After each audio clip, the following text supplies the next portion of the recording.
ಮತ್ತಷ್ಟು ಡೀಟೇಲ್ಸ್ ಕೊಡ್ತಾರೆ ನಮ್ಮ ಪ್ರತಿನಿಧಿ ಶಶಿ. ಇದೀಗ ನಮ್ಮ ಜೊತೆಗೆ ನೇರ ಸಂಪರ್ಕದಲ್ಲಿದ್ದಾರೆ. ಶಶಿ, ಏನೆಲ್ಲ ಅಪ್ಡೇಟ್ಸ್ ಸಿಗ್ತಾ ಇದೆ ಈ ಕ್ಷಣಕ್ಕೆ? ಆಪರೇಷನ್ ಸಿಂಧೂರ್ ಅನ್ನುವ ಹೆಸರಿನಲ್ಲಿ ಭಾರತದ 3 ಸೇನಾ ಪಡೆಗಳು ಜಂಟಿಯಾಗಿ ಈ ಕಾರ್ಯಾಚರಣೆಯನ್ನು ಮಾಡಿದೆ.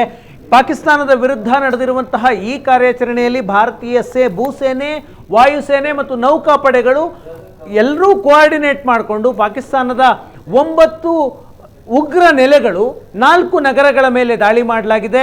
ಪ್ರಮುಖವಾಗಿ ಲಷ್ಕರ್ ಎ ತೊಯ್ಬಾ ಮತ್ತು ಜೈಷ್ ಎ ಮೊಹಮ್ಮದ್ ಉಗ್ರ ಸಂಘಟನೆಗಳ ನೆಲೆಗಳನ್ನು ಗುರಿಯಾಗಿಸಿಕೊಂಡು ದಾಳಿ ಮಾಡಲಾಗಿದೆ. ಲಷ್ಕರ್ ಎ ತೊಯ್ಬಾ ಪಹಲ್ಗಾಮ್ ಘಟನೆಯ ಹೊಣೆಯನ್ನು ಹೊತ್ತಿದ್ದಂತಹ ಸಂಘಟನೆ.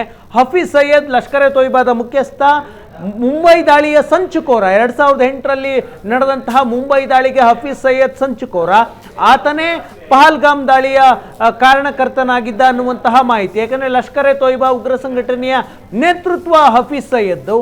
ಆತ ಮರಿಡ್ಕೆ ಪಾಕಿಸ್ತಾನದಲ್ಲಿ ಮರಿಡ್ಕೆ ಅನ್ನುವಂತಹ ಒಂದು ನಗರ ಇದೆ. ಅಲ್ಲಿ ಲಷ್ಕರ್ ಎ ತೊಯ್ಬಾದ ಹೆಡ್ ಆಫೀಸ್ ಇದೆ. ಅಂದರೆ ಮರಿಡ್ಕೆಯ ಒಂದು ಕ್ಯಾಂಪ್ನಲ್ಲಿ ಉಗ್ರರಿಗೆ ತರಬೇತಿಯನ್ನು ಕೊಡುವಂತಹ ಕೆಲಸ ಆಗುತ್ತೆ.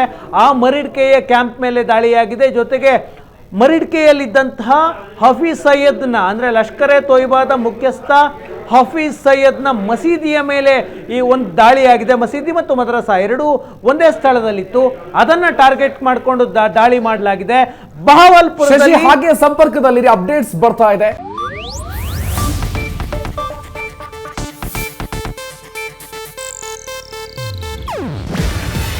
ಇದು ಏಷ್ಯಾನೆಟ್ ನ್ಯೂಸ್ ನೆಟ್ವರ್ಕ್ ಪ್ರಸ್ತುತಿ. ನೀವು ನೋಡ್ತಿದ್ದೀರಾ ಏಷ್ಯಾನೆಟ್ ಸುವರ್ಣ ನ್ಯೂಸ್.